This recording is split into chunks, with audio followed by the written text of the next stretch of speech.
ಬೆಳಗಾವಿಯಲ್ಲಿ ಗಣೇಶ್ ನಗರದ ರವಿ ಸೋಮರೆಡ್ಡಿ ಕೋಳೂರ್ ಎಂಬುವರ ಮನೆಯಲ್ಲಿ ಸಿಲಿಂಡರ್ ಸೋರಿಕೆಯಿಂದ ಸ್ಫೋಟದಿಂದ ಮನೆ ಸಂಪೂರ್ಣ ಜಖಂಗೊಂಡಿದ್ದು ಸುಮಾರು 3.80 ಲಕ್ಷ ರೂಪಾಯಿಗಳು ದಿನಬಳಕೆ ವಸ್ತುಗಳು ಕೆಲವು ಪ್ರಮುಖ ದಾಖಲೆಗಳು ಸುಟ್ಟು ಭಸ್ಮವಾಗಿವೆ. ಅಗ್ನಿಶಾಮಕ ಠಾಣೆ ಸಿಬ್ಬಂದಿ ಬೆಂಕಿ ನಂದಿಸಿ ಮುಂದಾಗಬಹುದಾದ ಅನಾಹುತ ತಪ್ಪಿಸಿದ್ದಾರೆ.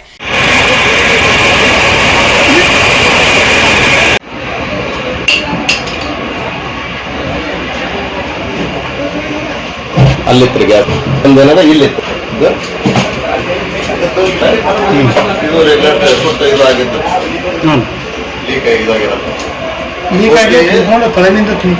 ಇಲ್ಲಿ ಲೀಕ್ ಆಗಿದ್ರೆ ಒಂದು ಗ್ಯಾಸ್ ಇಲ್ಲಿ ಕೆಳಗಡೆ ಇತ್ತು ಸರ್, ಒಂದೇನದ ಇಲ್ಲಿತ್ತು.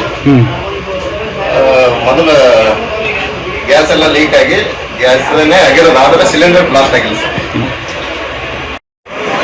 ಪೈಕಲ್ ಬಂದಿತ್ತು ನಮ್ಗೆ ಒಂದು ಇಲ್ಲಿ ಸಿಲಿಂಡರ್ ಬ್ಲಾಸ್ಟ್ ಆಗಿತ್ತು ತೊಗೊಂಡಿದ್ದು ನಾವು ಬಂದಿದ್ವಿ. ಬಟ್ ಈಗ ನಾವು ನೋಡ್ತಾ ಇದ್ದ ಪ್ರಕಾರ ಸಿಲಿಂಡರ್ ಅದು ಸೋರಿ ಬ್ಲಾಸ್ಟ್ ಸೋರಿಕೆ ಇದಾಗಿದೆ. ಮತ್ತು ಏನು ಅನಾಹುತ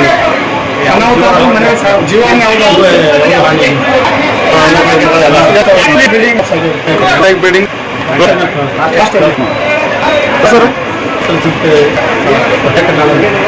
Suresh Dodmani, SSV TV news, Talikote.